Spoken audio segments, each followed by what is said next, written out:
and welcome to Mamarama, straight talk about parenting. For real. My tagline. I'm here again, back by popular demand, with Pete Kaufmann of Rockin Lifestyle. Can't get enough of me. Yeah, we got a lot of positive feedback from our last couple of shows where we talked about stuff and kind of got into a little bit of like a sort of our dynamic and banter was like kind of like a Siskel and Ebert kind a of little thing. Siskel and Ebert kind of thing. Tom and Jerry sort of thing. Actually, I would like to see myself more as like Dr. Drew and your Adam Carolla. I want to be Dr. Drew. He's like better looking and like the cool, smarter one and like Adam Carolla would equal like the sort of younger person and he's more the demographic of like the target audience, and Dr. Drew is sort of like the parental father figure. I could be the parental mother figure, the Mamarama. Where is Adam Carolla now? I don't know. That's a really good question. But we know where Dr. Drew is. But anyway, yeah, I guess she's Dr. Drew and I'm Adam Carolla. Because I think that my responses are a little more balanced and rational. And more educational. Possibly. So let's see where we go with this, because let's check timing. Okay. We got a half an hour, and we've got a couple of questions that people have sent to us regarding parenting issues, because we're both parents and we like to disseminate advice. So here we go. First question is, we're thinking about getting an au pair to take care of our child soon. What's the difference between an au pair and a nanny? You said child sound. Soon. Yeah, you said sound. I did. That's what it said. Okay, what's the difference between an au pair and a nanny? That's a stupid question.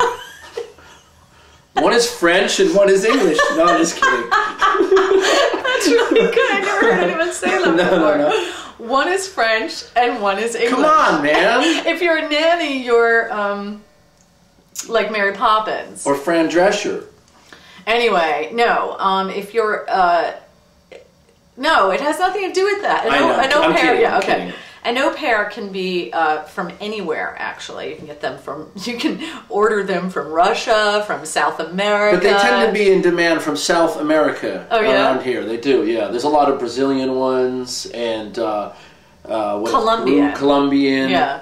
Well, because if they're from Brazil, they don't speak Spanish necessarily. Yeah. They're maybe speaking Portuguese, but from from Colombia and some of the other countries, they're speaking Spanish, and a lot of people want that, and they want their au pair to speak to their child in Spanish. It never works. I mean, go ahead and try it, but I know very few people whose child has learned how to speak Spanish any better from the au pair than they have from if you live in Jersey the local City, rice and beans joint. Well, you speak Spanish anyway if you live in Jersey City. You just totally learn it by osmosis. I mean, can I say something about the difference between the au pair and the nanny? This is what I think. Like, isn't the difference like nanny doesn't live with you, right? And the au pair stays for like takes care of your kids and lives in your house for really cheap. Like you give them like I don't know, like $100 a week or something, right? A free place to stay. It's not like an arbitrary amount. It's like there's an agency and they determine the amount. And yes, it's not so expensive, but you are providing them with room and board. So you're feeding them, giving them a cell phone, giving them, their salary, and you need to have room for them in your house. And au pairs are usually super hot. It's not. Yeah, 90% of the time, au pairs are like hot. Nannies are like, you know what I'm saying? I don't think that's fair to say. I've known a lot of au pairs, and they're like, they could go either way. They're usually, they're cute young women, but it's true. Actually, I remember this one dad. I saw him at school. I was like, so, did the new au pair arrive? And he goes like this. I swear to God, he goes, yeah, she's hot. Yeah, damn it. And she's living under the same roof. He was worried. He was a little worried about that. So that could be part of the question, or the answer rather, is like, you have somebody living in your home, and is everything crooked? Are we like off? No, I don't know. It seems like, okay. You could be, I don't know if it's going to matter, but. Okay.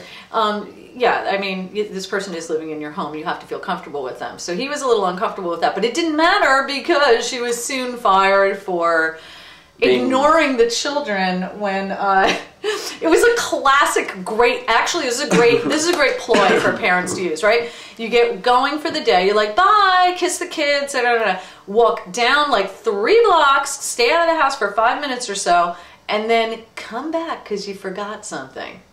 She came back and she forgot the kids.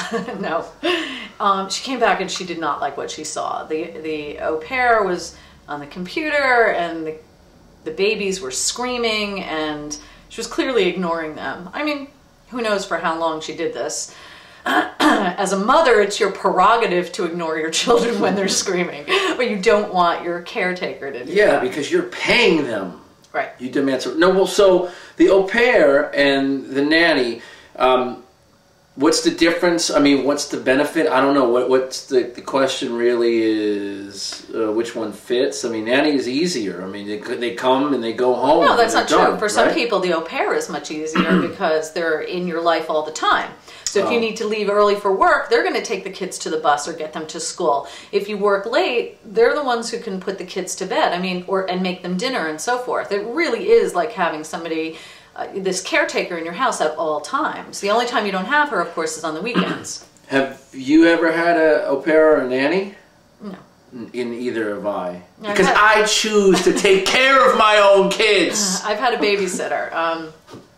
I enjoy raising my child. Yeah, well, that's a tough argument. No, I'm joking. I'm joking. Yeah, because you know, everybody has their own situation, and of course, everybody wants to. They have children. They want to be with their children. Not everybody can stay home or have one of the parents stay home or have like a flexible situation.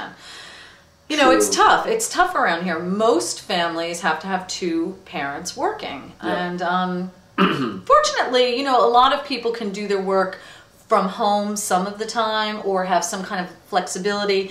For example, if your child is sick, you can possibly stay home from work and work from home that day so you can be there to take care of him or her. But honestly, our society and culture is not very forgiving of the parental role and children in general. I mean, you know, it takes a lot of time to take care of children, obviously, but there's all these complications that come into play. They get sick, they have long vacation times, they have arbitrary days off, like, you know, it's parent-teacher conferences, or it's like teacher something day, and we have to close school. You know, it's hard. It is kind of nuts. I had an au pair growing up. Oh, I see. Hence your judgmental attitude. Well, I had an au pair for a few years, and my mom didn't work. How does that even make sense? That's just lazy, man. That's very, very upper middle class to do that. Yeah. So that's upper middle lazy. My mom didn't work and she had an au pair. Like I had this lady from, I think she's from Jamaica or maybe some Barbados somewhere around there, and it was just like, what? So do you think that you resented your mom for doing that? I mean, I don't resent her for it. I mean, I never liked her to start with, so I mean... But you're certainly questioning the value of that, or her judgment. I just thought it was kind of strange that she needed an au pair while she was home. Right. I mean, what was, but anyway, that's just my own experience with that. Okay. All right, let's go on to the next question, shall we? Okay.